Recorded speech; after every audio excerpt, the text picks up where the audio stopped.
सोहर होता क्या है और कब कब सोहर हम गाते हैं? सोहर वही है जो सुहाए। सोहर वो है जो मन को भाए। और सोहर वही है जो आपको आनंद की अनुभूति दे। क्या हम बेटियों के लिए कोई सोहर नहीं होता?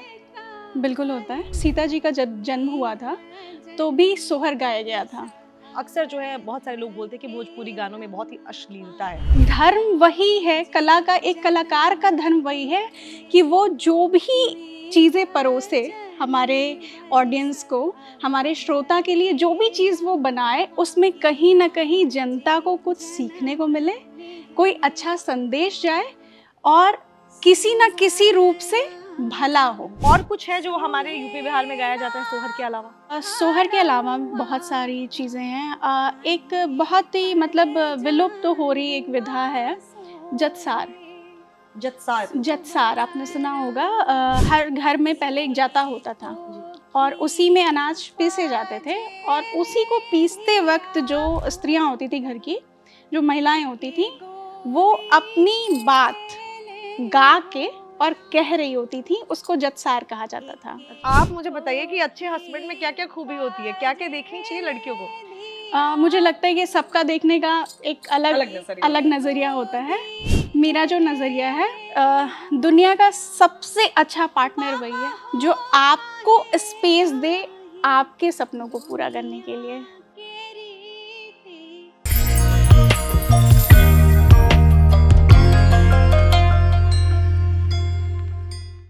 नमस्कार, मैं नेहा राजपूत आप सभी का एबीपी लाइव धर्मा लाइव पर स्वागत करती हूँ। हम सभी अपनी लाइफ की, इवन डे की, दिन की शुरुआत भी बिना संगीत के नहीं सोच सकते। होता है ना, जब सुबह उठते हैं तो सोचते हैं चलो कोई भगवान के गीत लगा लेते हैं या भजन लगा लेते हैं ताकि पूरा दिन बहुत ही पॉजिटिव जाए। तो आज का जो ये एपिसोड है धर्म संवाद का, बहुत ही भक्तिमय तो होगा ही, बहुत ही सुरीला होने वाला है, क्योंकि आज हमारी जो गेस्ट हमारे साथ जुड़ी हुई हैं उनकी आवाज़ बड़ी ही मीठी है। तो सबसे पहले मैं आप सभी के साथ धर्मा लाइव पे पहली बार इंट्रोड्यूस करना चाहूंगी अंकिता पंडित जी को। तो बहुत बहुत स्वागत है आपका धर्मा लाइव पर। Thank you so much. जितनी प्यारी आप हैं उतनी ही प्यारी आपकी आवाज़ है और आज धर्मा लाइव की पूरी ऑडियंस जो है आपकी इस मधुर आवाज़ को ज़रूर सुनेगी। तो अंकिता के बारे में मैं थोड़ा सा बता देना चाहूँगी कि ये जो हैं ये सोहर भी गाती हैं।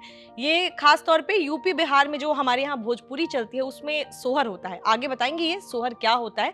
बहुत सारे तरीके के गीत गाती हैं। तो मैं आपसे ही जानना चाहूँगी और आप ही बताइए ऑडियंस को कि सोहर होता क्या है और कब कब सोहर हम गाते हैं। हाँ जी, नेहा, सबसे पहले तो आपका थैंक यू। और सोहर अभी ज़्यादा प्रचलन में आ चुका है और सोहर वही है जो सुहाए। सोहर वो है जो मन को भाए और सोहर वही है जो आपको आनंद की अनुभूति दे। और जैसा कि हम सभी ने बचपन से ये जाना है कि जब बच्चे का जन्म होता है, खास करके जब लड़के का जन्म होता है, तो सोहर गाया जाता है। दरअसल उसके पीछे की जो मान्यता है वो ये है कि हर एक परिवार में किसी भी बच्चे का जन्म लेना सबसे ज़्यादा सुखद अनुभूति का प्रतीक माना जाता है। तो इस वजह से सोहर आनंद की अनुभूति होती है, इसलिए बच्चे के जन्म के उपलक्ष्य में सोहर गाने की परंपरा होती है। तो सिर्फ बच्चे के मतलब जन्म पे ही गाएंगे या और भी कोई कोई चीज़ है जिसमें गा सकते हैं, कोई फंक्शन वगैरह में? हर फंक्शन में, मतलब सोहर हर एक कार्यक्रम में गाया जाता है। जब भी कुछ शुभ काम, शुभ लग्न होती है तब सोहर गाते हैं। और सोहर गाने में कोई भी ऐसा पर्टिकुलर कोई ऐसा समय नहीं है जब सोहर नहीं गा सकते। हर एक तीज त्योहार में सोहर गाते हैं। तो मुझे लगता है कि जन्म से लेके मृत्यु तक जितने भी संस्कार और हमारे जो भारतीय संस्कृति के जो पारंपरिक जो तीज त्योहार हैं, हर कार्यक्रम में सोहर गाया जाता है। यानी कि बच्चे के जन्म से लेके लड़की की विदाई, शादी हुई तो भी हम गा सकते हैं? विदाई में तो नहीं, लेकिन जब कोहबर का वक्त होता है अच्छा। तो कोहबर में सोहर गाया जाता है। कोहबर जो लोग नहीं जानते हैं, यूपी बिहार से नहीं है, मैं आपको बता दूं, कोहबर एक फंक्शन होता है शादी के समय। हर क्षेत्रीय स्थान पे अलग अलग तरीके से शादी की जाती है, वहाँ पे बहुत सारे रीति रिवाज होते हैं। तो बिहार में या यूपी में, कुछ यूपी के मतलब ईस्ट यूपी की तरफ जो है एक कोहबर की विधि होती है, उस समय सोहर गाया जाता है। तो सबसे पहले जो लोग सोहर अब समझ गए हैं, डेफिनेशन तो आपने बहुत अच्छी तरीके से दे दिया। अगर 2 लाइन गा के कुछ सोहर में सुना दीजिए, सोहर तो उनको समझ में आए कि होता क्या है। मेरा एक गाया हुआ सोहर है जो जनता द्वारा बहुत पसंद किया गया है। मैं उसकी 2-4 पंक्तियाँ गुनगुनाऊँगी। राम जन्म का ये सोहर है। दर्द से व्याकुल कौसल्या रानी, मेघ से अरज कार हो। दर्द से व्याकुल कौसल्या रानी, मेघ से अरज कार हो। मेघ जनी बरस अवध के धमवा, कि राम जी जन्म लिहले हो। मेघ जनी बरस अवध के धमवा, कि राम जी जन्म लिहले हो। राम जी का जन्म हो रहा है और कौशल्या जो हैं उनके पेट में दर्द शुरू हो गया है और कहा जा रहा है कि मेघ को रोका जा रहा है कि अब तुम थोड़ी देर वर्षा को रोको। और फिर कहते हैं कि कर भिजेला चुनरिया तक, के कर पियरिया नु हो।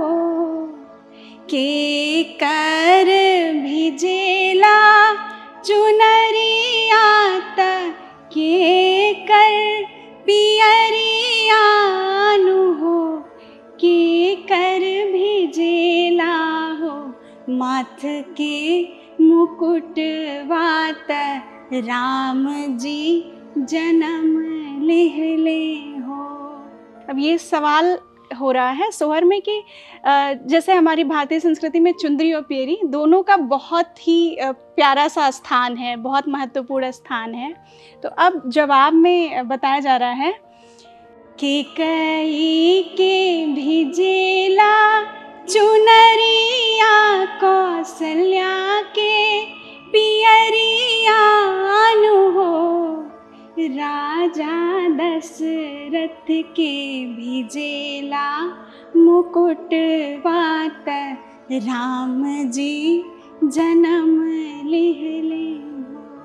तो आवाज़ तो बहुत अच्छी, आपने सोहर इतनी अच्छे से गाया और उसको एक्सप्लेन भी किया ताकि बाकी लोग जो है जनता, उनको जिनको नहीं समझ में आता है ये लैंग्वेज, वो समझ जाएं। अच्छा, आपने राम जी के जन्म का सोहर गाया राम जी के लिए और आपने कहा बेटे के लिए, तो क्या हम बेटियों के लिए कोई सोहर नहीं होता?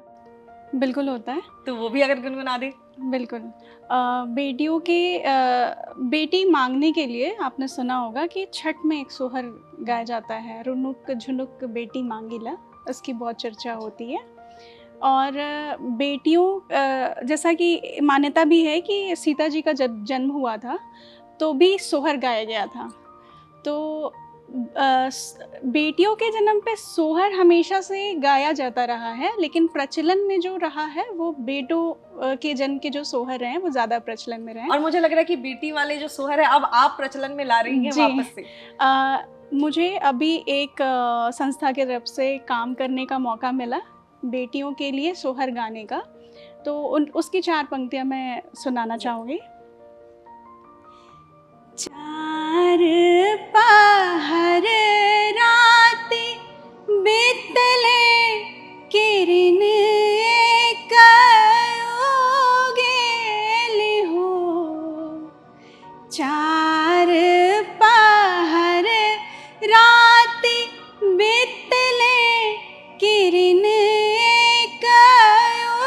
गेली हो।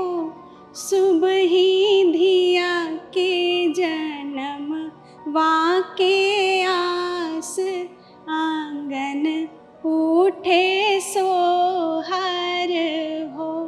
सुबही धिया के जन्म वाके आस, आंगन उठे सोहर हो।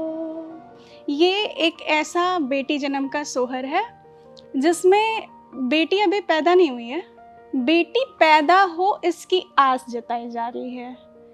तो हम इस उम्मीद में बैठे हैं कि अब जो गर्भवती महिला है वो बेटी को जन्म दे।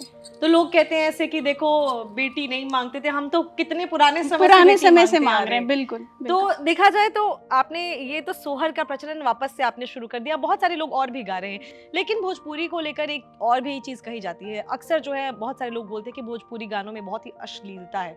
हालांकि ये साइड तो किसी ने देखा ही नहीं जो अब आ रहा है वापस से।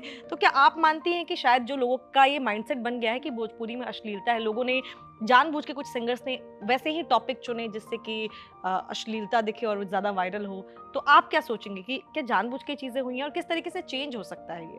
दरअसल ये एक बड़ा विषय है, इस पर बात करना। अश्लीलता शब्द ही प्रयोग करना गलत होगा। दरअसल ये जो चीज़ बिकाऊ हो जाए ना, जब चीज़ें बिकने लग जाएं तो पहले तो वो कला नहीं हुई। तो जब किसी की कला बिकाऊ हो जाए, ऐसे गीत बनने लग गए जो बाजारू हो जाए, तो फिर वो ना गीत रह गए और ना वो कला हो गई। क्योंकि धर्म वही है, कला का, एक कलाकार का धर्म वही है कि वो जो भी चीज़ें परोसे हमारे ऑडियंस को, हमारे श्रोता के लिए जो भी चीज़ वो बनाए, उसमें कहीं ना कहीं जनता को कुछ सीखने को मिले, कोई अच्छा संदेश जाए और किसी न किसी रूप से भला हो हमारा। क्योंकि जब भी कोई भी विषय कोई भी विषय जब उठाया जाता है तो हमेशा कला का सहारा लिया जाता है कि उसको अगर कोई संदेश पहुंचाना है या किसी चीज़ को सुधारनी है तो हमेशा कला का सहारा लेते हैं। तो अश्लीलता शब्द का प्रयोग करना उससे बेहतर होगा कि हम इस मुद्दे पर बात करें कि कितने स्त्री विरोधी शब्दों का प्रयोग शुरू किया गया, किस तरह से एक जो पूरा स्त्री का एक जो कह सकते हैं कि एक महिला के एक एक अंग को ऑब्जेक्टिफाई किया गया। ठीक है, तो ऑब्जेक्टिफिकेशन बहुत गलत हुआ और उसके हर एक अंग की व्याख्या जितने गंदे तरीके से करना गीतों के माध्यम से शुरू किया गया, उस पर बात करना ज़रूरी है, क्योंकि वो नहीं अच्छा है।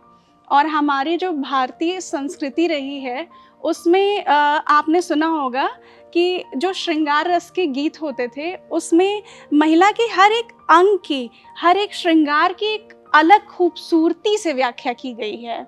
इवन हमारे आप रामचरितमानस हो या फिर रामायण में हर जगह पे स्त्री के अंग, वस्त्र, हर चीज़ की बहुत खूबसूरती से व्याख्या की गई है और उसको मर्यादा में रख के की गई है।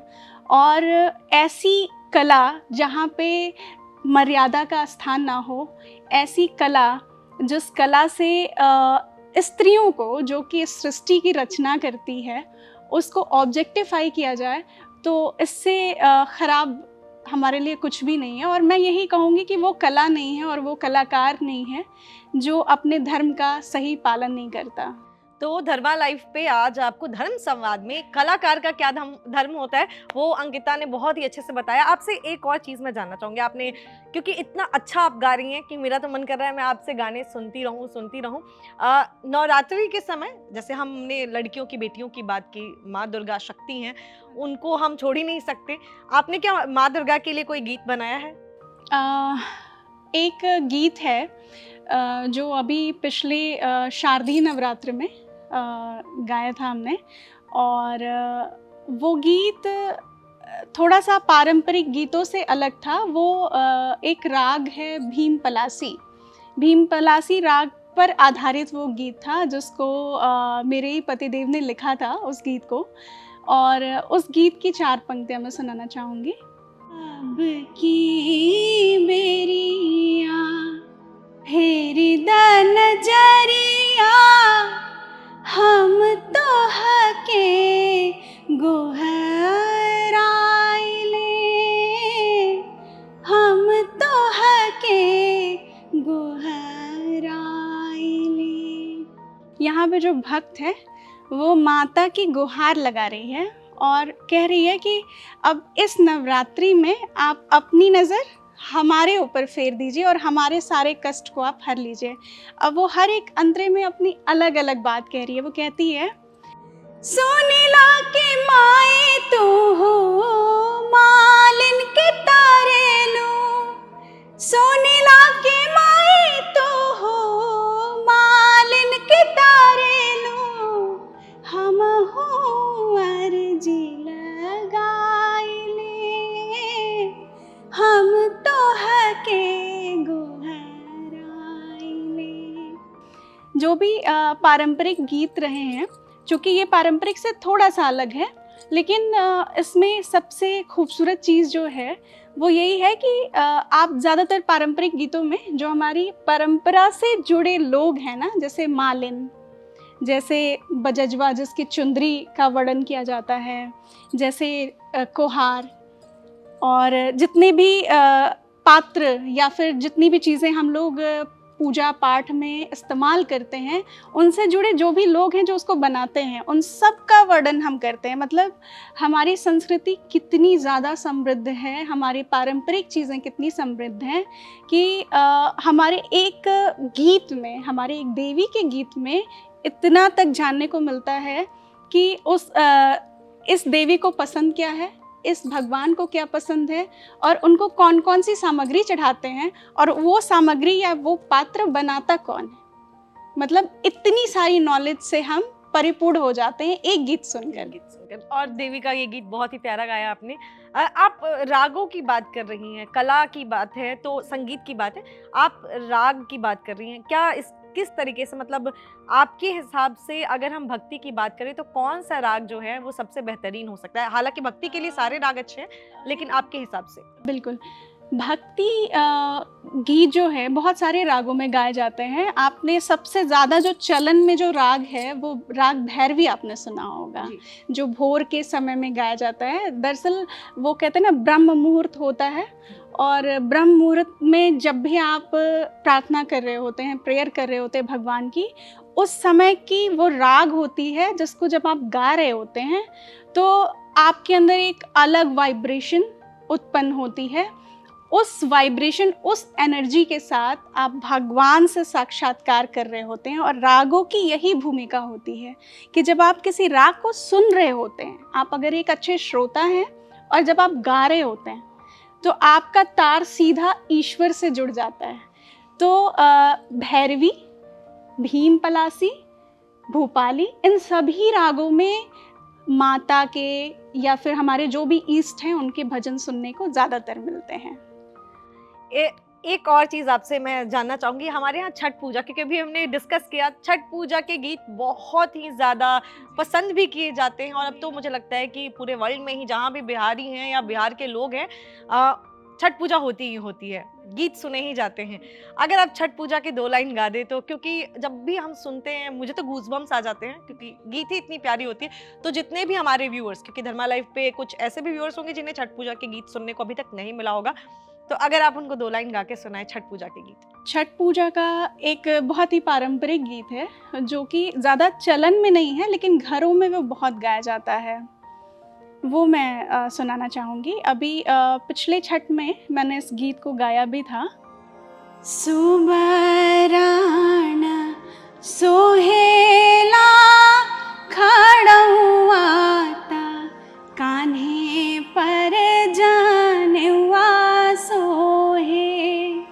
सुबराण सोहेला खड़ुआता, कान्हे पर जानेवा सोहे।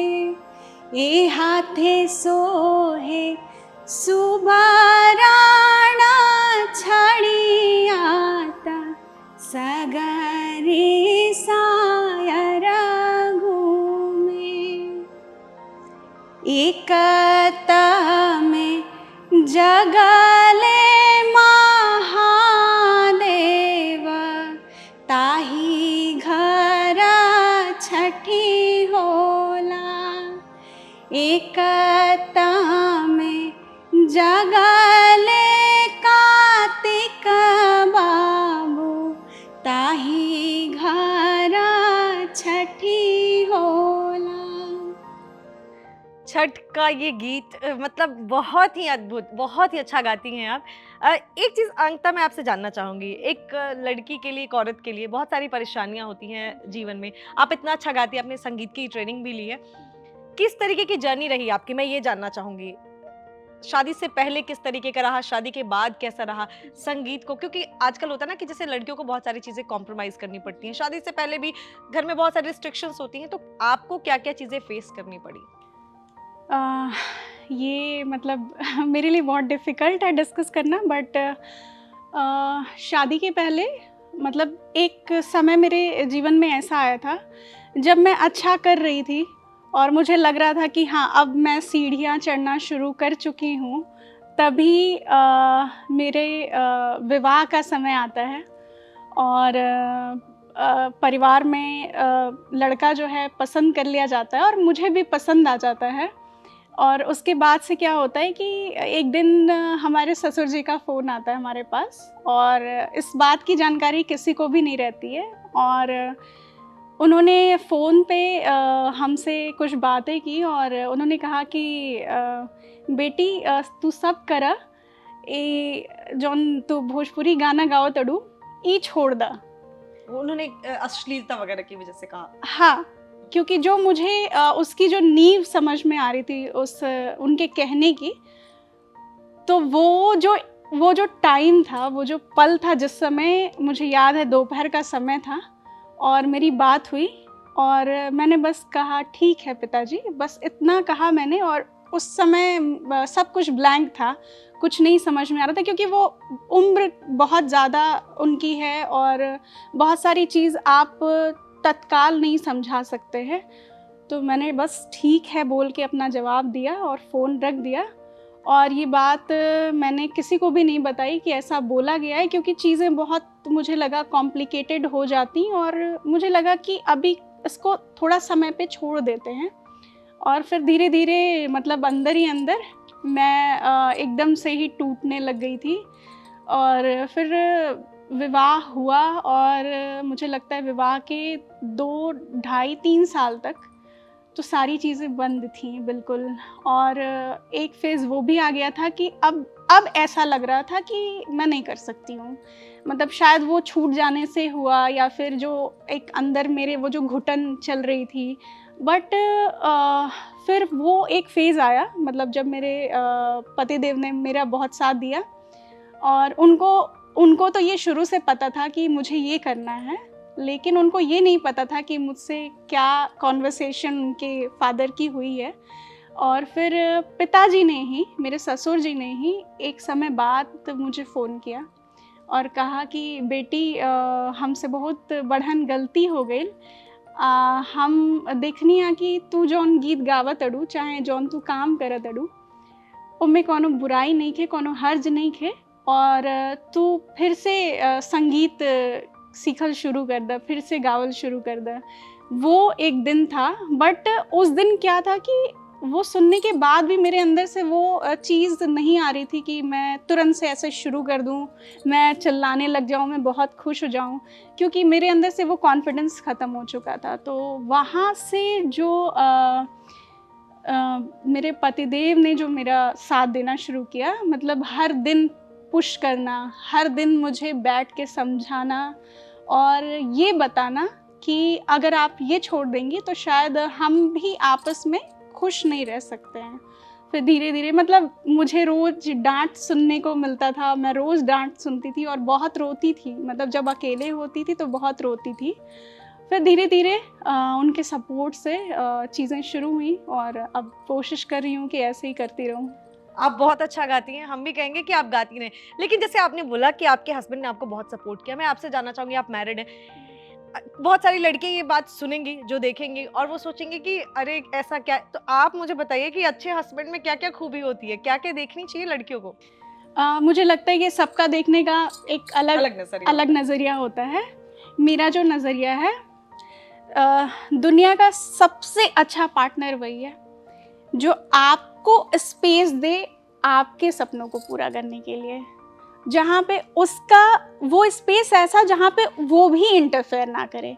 मतलब उसने आपको इतना स्पेस दे दिया कि अब आप स्वतंत्र रूप से अपनी चीज़ों को कर सकती हैं और उसमें वो आपका साथ दे रहा है, बस। तो जितने भी लोग अगर आपकी, क्योंकि स्टोरी ऐसी है कि आपकी जो पूरी लाइफ की अभी तक की जो जर्नी रही है, शादी से लेकर आपके टैलेंट की जो हम बात करें, जिसकी वजह से आज आप यहाँ हैं, हम आपसे बातें कर रहे हैं, वो बड़ी ही अच्छी स्टोरी है। तो जो भी लड़कियां सोच रही होंगी कि क्या खूबी है, क्योंकि आपके हस्बैंड तो है नहीं इस इंटरव्यू में, तो सब सोच रहे होंगे कि ऐसी क्या खूबी है, तो वो सुनने को मिल गई उनको। अच्छा, हम फिर से आ जाते हैं संगीत पे ही, क्योंकि मैं बोला ना आप इतना अच्छा गा रही हैं, तो मैं शादी की बात की है आपने, बड़ा ही इमोशनल वो टाइम होता है जब एक लड़की अपने घर से जा रही होती है। कुछ शादी की विदाई के भी गीत आपने लिखे हैं? क्योंकि जब हर कोई, जब ये बोला ना, ये ऐसा टाइम होता है और शादियों में बड़ा गीत गाया जाता है। हमारे यहाँ तो वो औरतें माइक में लेके बैठ जाती हैं और गीत ही चलता है। हल्दी से लेके 11 दिन तक, 15 दिन तक हल्दी चलती है, उसके बाद फिर वो सारी गीत वगैरह चलते हैं। तो कुछ आपने शादी के इस फंक्शन को लेकर या कुछ ऐसा गीत लिखा है? देखिए, मुझे लगता है कि सबसे कठिन समय होता है एक परिवार के लिए बेटी को विदा करना, क्योंकि आपके परिवार का एक हिस्सा उस समय जा रहा होता है, अब आपको उसके बिना जीना होता है। तो बेटी विदाई के समय ज़्यादातर गीतों में पिता और पुत्री का संवाद होता है। तो उसकी एक बहुत अच्छा बेटी विदाई का 12 मासा है जो मैंने गाया था, पिछले 1-2 साल पहले गाया था। ये जो बेटी विदाई का 12 मासा मैं गाने जा रही हूँ, इसके जो रचयिता हैं, जिन्होंने इसकी रचना की है, उनका नाम जानना आपके लिए बहुत ज़रूरी है। सुशांत शर्मा जी ने इस गीत को लिखा है और बहुत ही खूबसूरत रचते हैं वो, और मुझे लगता है कि जब कोई रचना बहुत खूबसूरत रची जाती है तभी उसको गाने का भी आनंद आता है। घेरी है आकाशवा में कारी रे बदरिया, नयना से झरी है आषाढ़ हो, बियाहल बिटिया के बाबा निरखी है, कैसे ही अरवा के बाण हो। अब इसमें कहा जा रहा है कि वो जिस बाप ने अपनी बेटी की शादी की है और विदा कर रहा है, वही समझ सकता है कि कौन सी बाढ़ जो है उसके हृदय में उत्पन्न हो रही होती है। तो अब 12 मासा एक ऐसी विधा है जिसमें हर महीने की बात हो रही होती है।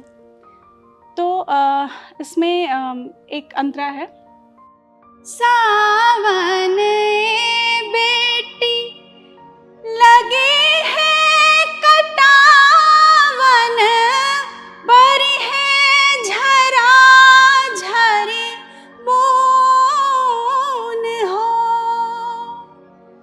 बिरना के बजर कलैया बेटी, रखिया के बिन लागे सून हो।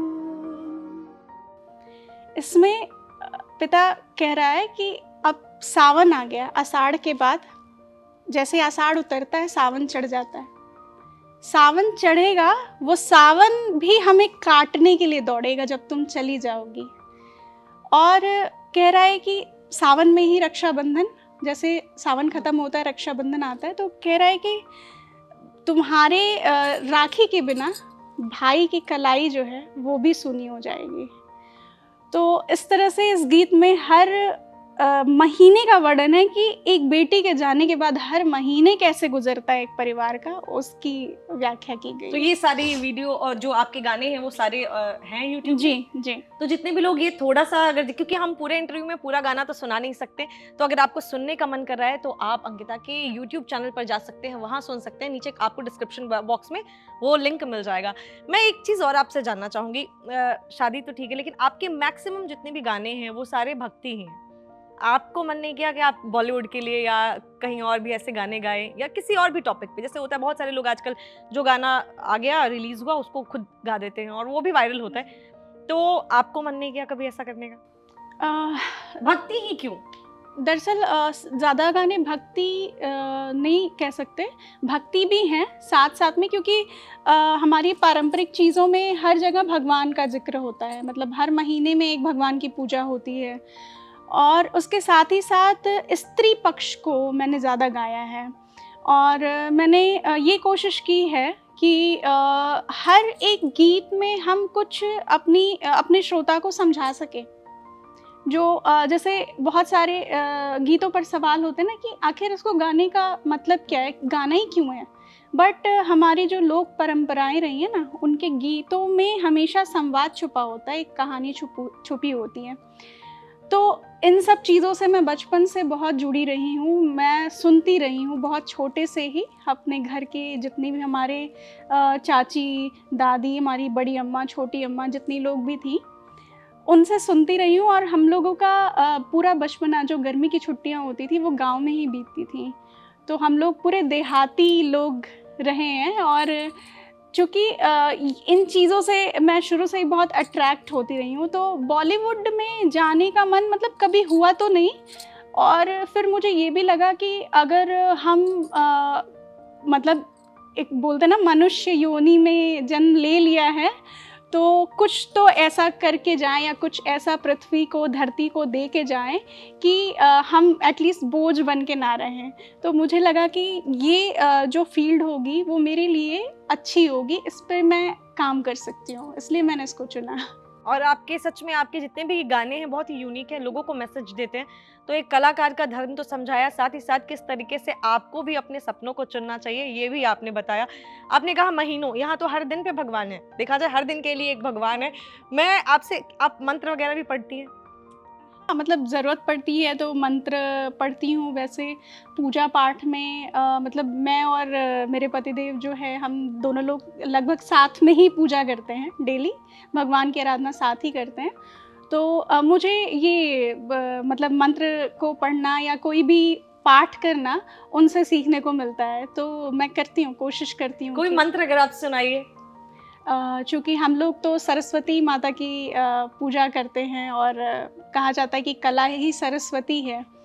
तो सरस्वती जी का जो सरस्वती वंदना है, वो मैं या कुंदेन्दु तुषारहार धवला या शुभ्रवस्त्रावृता या वीणा वरदंड मंडितकर या श्वेत पद्मासना या ब्रह्मांचुत शंकर प्रभृति देवै सदा वंदितां सामां पातु सरस्वती भगवती निशेष जाड्यां पहां हस्ते स्फाटिक मल्लिकां विदधति पद्मासने सांसितां वंदे तां परमेश्वरी भगवती बुद्धि प्रदां शारदां।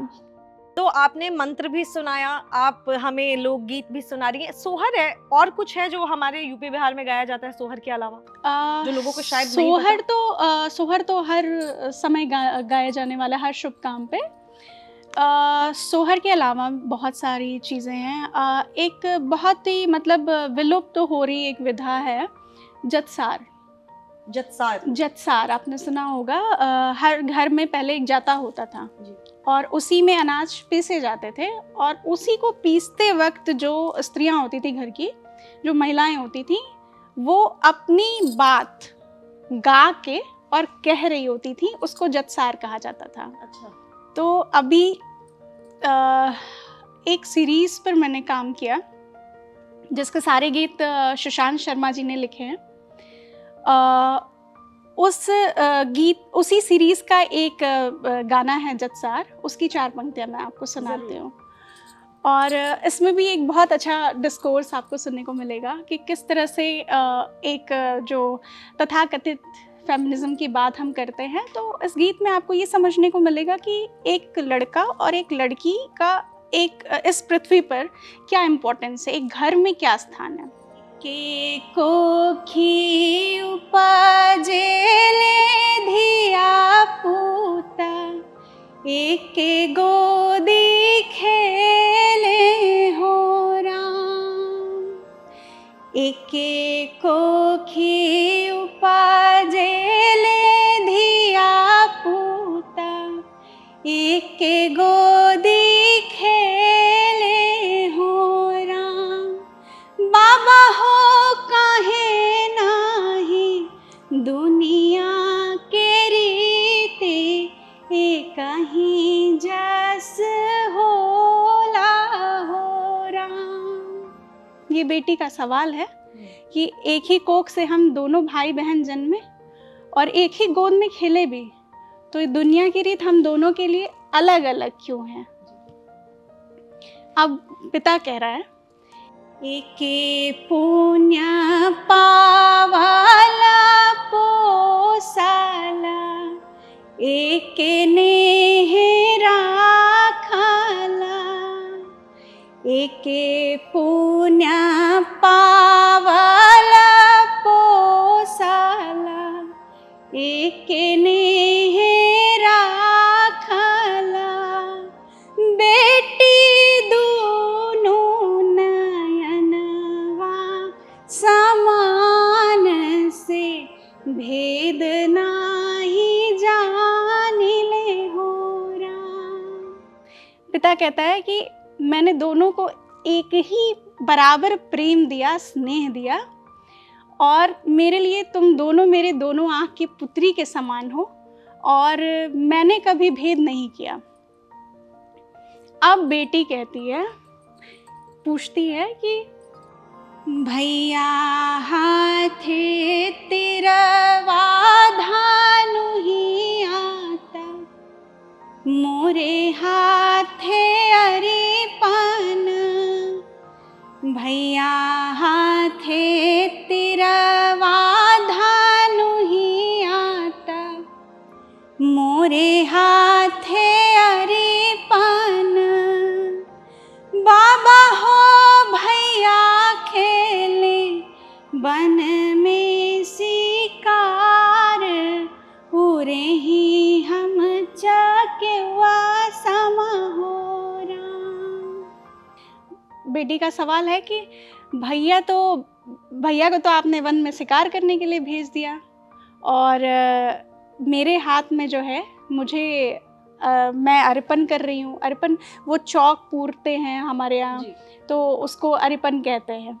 और कहते हैं कि भैया जो है वो तो वन में खेल रहे हैं जाके, और हम जो है चकेवा समा, हमारे यहाँ बिहार का बहुत प्रसिद्ध जो है एक त्योहार है जिसमें गुड्डा गुड़ियों का खेल होता है।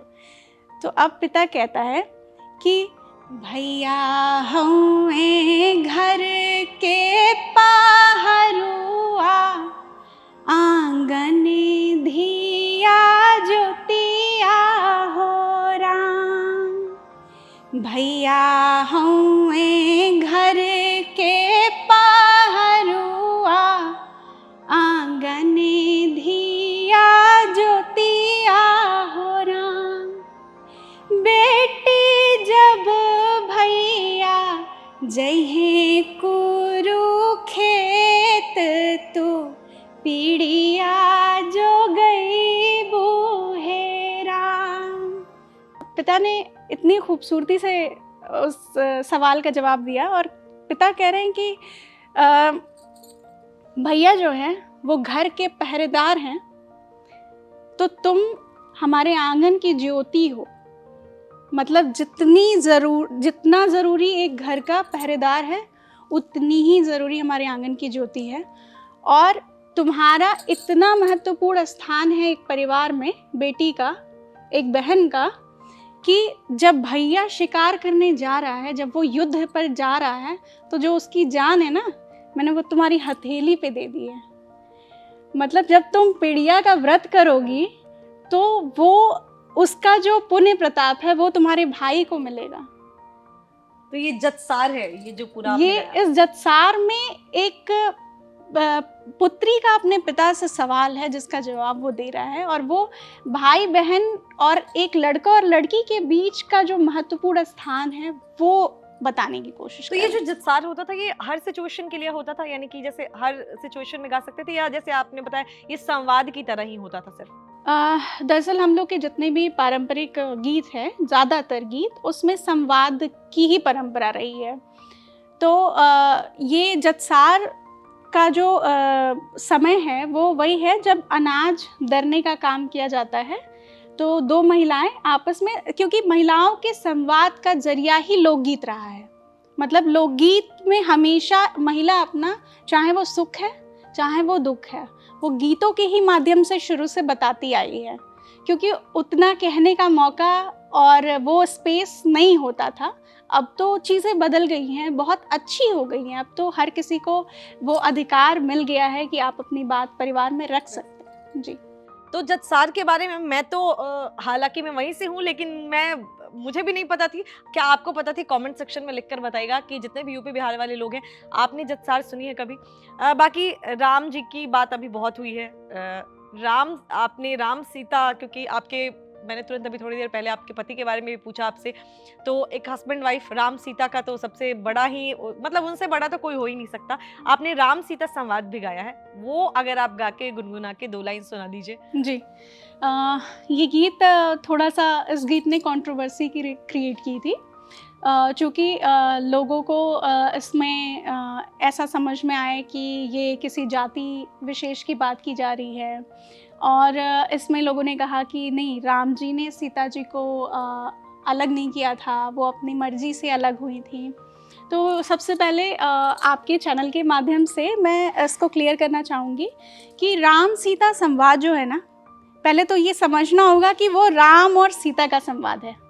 मतलब सीता तो, राम और सीता का जो रिश्ता है वो तो पूरे भारतीय समाज में सर्वोपरि माना गया है। मतलब जब जब भी पति पत्नी की बात होगी तो राम सीता की बात होगी, शिव पार्वती की बात होगी, राधा और कृष्ण राधा रुक्मिणी की बात होती है।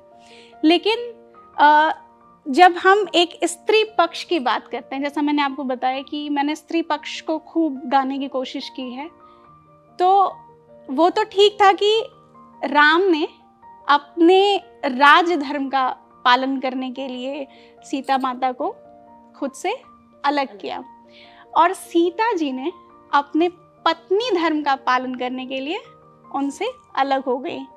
लेकिन कहीं ना कहीं मुझे लगता है कि एक स्त्री होने के नाते, अगर मैं एक as a human being Sita ji से अगर संवाद कर रही हूँ और सीता जी से उनका दुख दर्द पूछ रही हूँ, तो सीता जी का जवाब यही होगा।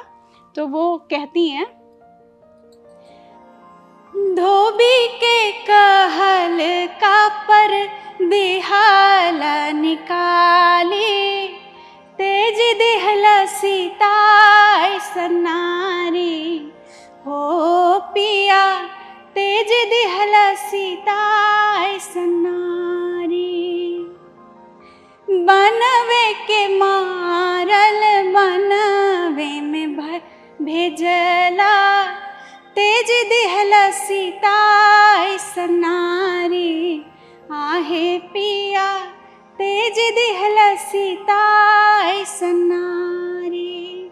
कहती हैं कि जब हम दे दिहनी अग्नि परीक्षा, तब न कैला बिचारी, हो पिया तब न कैला बिचारी, तेज दिहला सीता सनारी, हो पिया तेज दिहला सीता सनारी।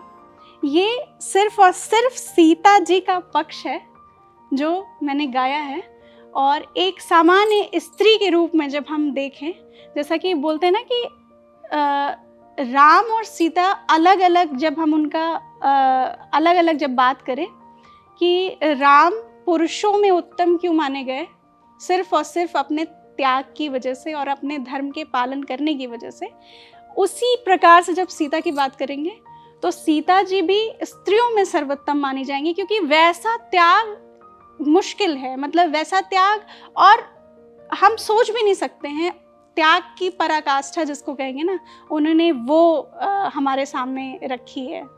तो लोग इससे आपसे नाराज हो गए थे? मतलब आपने जो बताया कि कंट्रोवर्सी हो गई थी, नाराजगी लोगों को इसलिए हो गई थी क्योंकि आपने सीता का पक्ष रख दिया।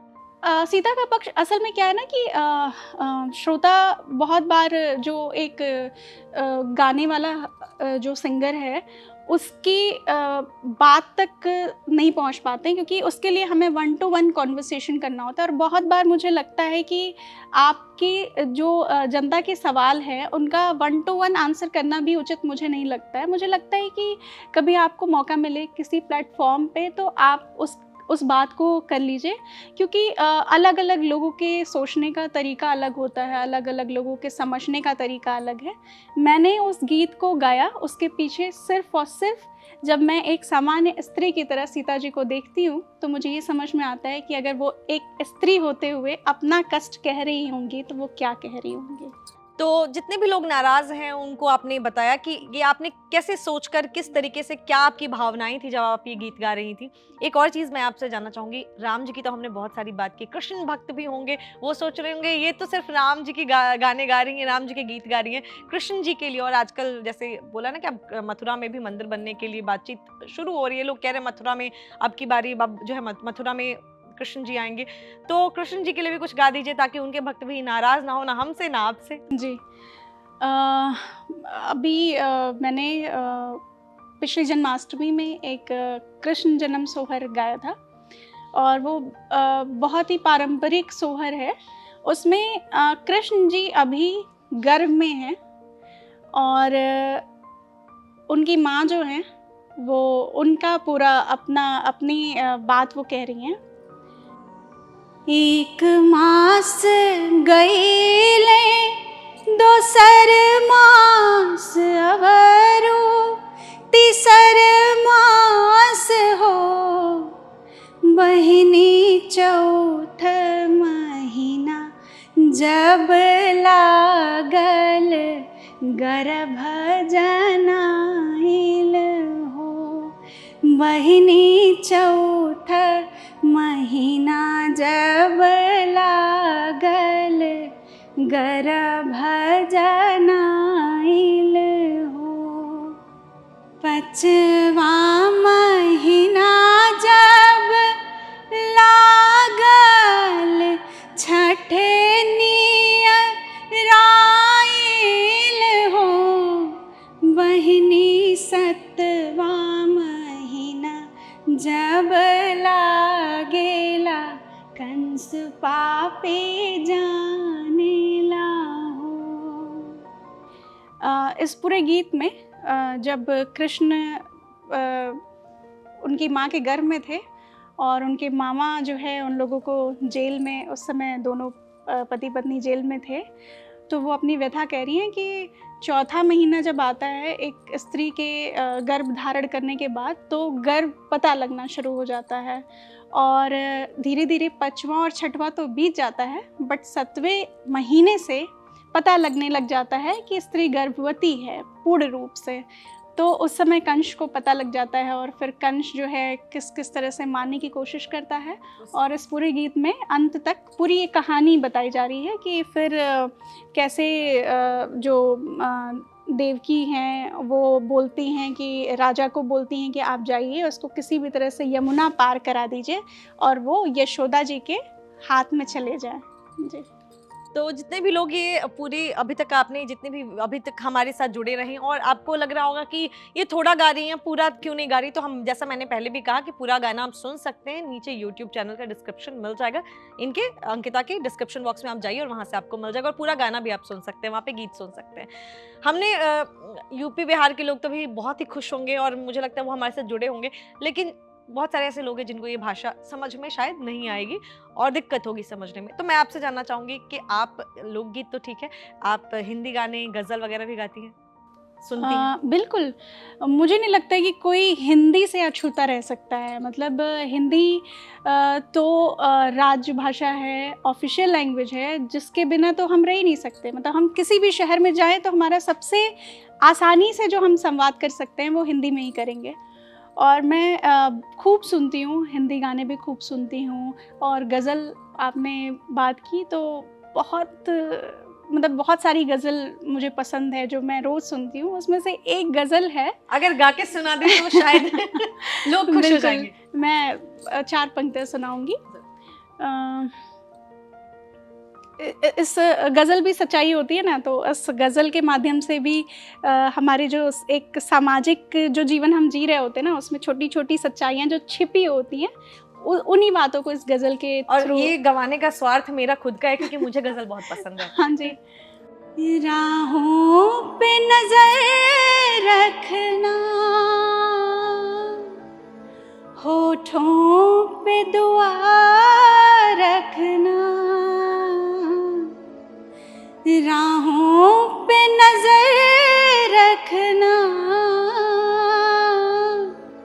होठों पे दुआ रखना, आ जाए कोई शायद दरवाजा खुला रखना, आ जाए कोई शायद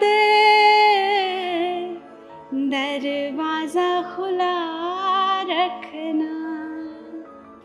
ये जो लाइंस मैंने अभी गाई हैं, ये बहुत ज़रूरी है हमको समझने के लिए कि हम बहुत बार जीवन में हिम्मत हारना शुरू कर देते हैं। हमें लगता है कि अब बस इससे ज़्यादा हम नहीं कर सकते। तो आपको अपनी जो उम्मीद का जो दरवाज़ा है वो हमेशा खोल के रखना है, और कब कौन सी चीज़ आपके दरवाजे पर आएगी और आपका जीवन जो है एकदम बदल जाएगा, वो आपको नहीं पता होता।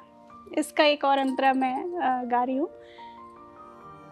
लोगों की निगाहों को पढ़ लेने की आदत है, लोगों को निगाहों को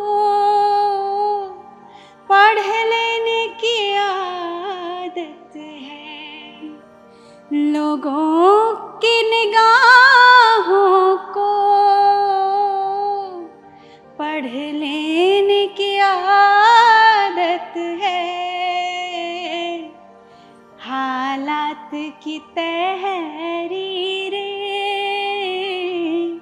चेहरे से बचा रखना, हालात की तहरीरें चेहरे से बचा रखना। मुझे लगता है ये समझाने की ज़रूरत नहीं है। ये बिल्कुल ही समझाने की ज़रूरत नहीं है। और मुझे लगता है जो लोग अगर 2 मिनट के सोच भी रहेंगे, जब हमने इंटरव्यू में पूरी बात की, लोगों को ऐसा लग रहा होगा कि कब हमारे लिए भी कुछ गाएं, तो आपने आखिर में उनके लिए भी आपने गाया और बहुत ही अच्छा गाया। मेरा तो मन कर रहा है कि अंकिता मैं आपके साथ बैठी रहूं, सुनती रहूं गाने। लेकिन हाँ, समय जो है बहुत ही इम्पोर्टेंट है, हमें समय की कदर करना। तो आज आपसे बातचीत करके बहुत मज़ा आया। आपने जिस तरीके से, जितनी सच्चाई से अपनी बातें रखी, वो आपकी सच्चाई आपकी आवाज़ में भी झलक रही है, आपके चेहरे पर भी झलक रही है। मैं फिर से कहना चाहूँगी, जितनी सुंदर ये हैं उतना अच्छा गाती भी हैं, और इतनी ही अच्छी ये बाय नेचर भी हैं। तो बहुत सारी और भी आपके प्रोजेक्ट्स होंगे, जिसके लिए बहुत सारी आपको शुभकामनाएं। जाने से पहले एक छोटी सी चीज़ मैं आपसे ज़रूर पूछूंगी और चाहूँगी कि आप ऑडियंस को बताइए, वो सारी लड़कियाँ, वो सारी महिलाएँ, क्योंकि आप एक महिला हैं, जो एक हाउसवाइफ होती है ना, जो घर में होती है, या जो शादी हो जाती है तो लोग सोचते हैं अब तो मेरी ज़िंदगी बदल गई, अब तो मैं कुछ नहीं कर सकती। उन सभी औरतों के लिए क्या कहना चाहेंगी जिनके अंदर टैलेंट छुपा है लेकिन वो किसी तरीके से निकल नहीं पा रहा है, या जो वो कर नहीं पा रही हैं जो करना चाहती थी, उनके लिए क्या कहना चाहेंगी? ये बहुत डिफ़िकल्ट क्वेश्चन है, लेकिन मैं उन सभी महिलाओं से, उन सभी लड़कियों से, उन सभी स्त्रियों से ये कहना चाहूँगी कि जो ये सोचती हैं कि वो हाउसवाइफ हैं, तो मैं उनको बताना चाहती हूँ कि मुझे लगता है कि दुनिया की सबसे पावरफुल महिलाएं हैं जो घर संभाल रही हैं। क्योंकि मुझे लगता है कि घर ही तो नहीं संभल रहा है किसी से, सबसे ज़्यादा घर टूट रहे हैं क्योंकि घर संभाला ही नहीं जा रहा है। तो मुझे लगता है जो महिलाएं घर संभाल सकती हैं, मुझे लगता है वो सब कुछ संभाल सकती हैं, और अपने सपनों को जीने की शुरुआत आपको कर देनी चाहिए, और अपनी पावर को समझते हुए।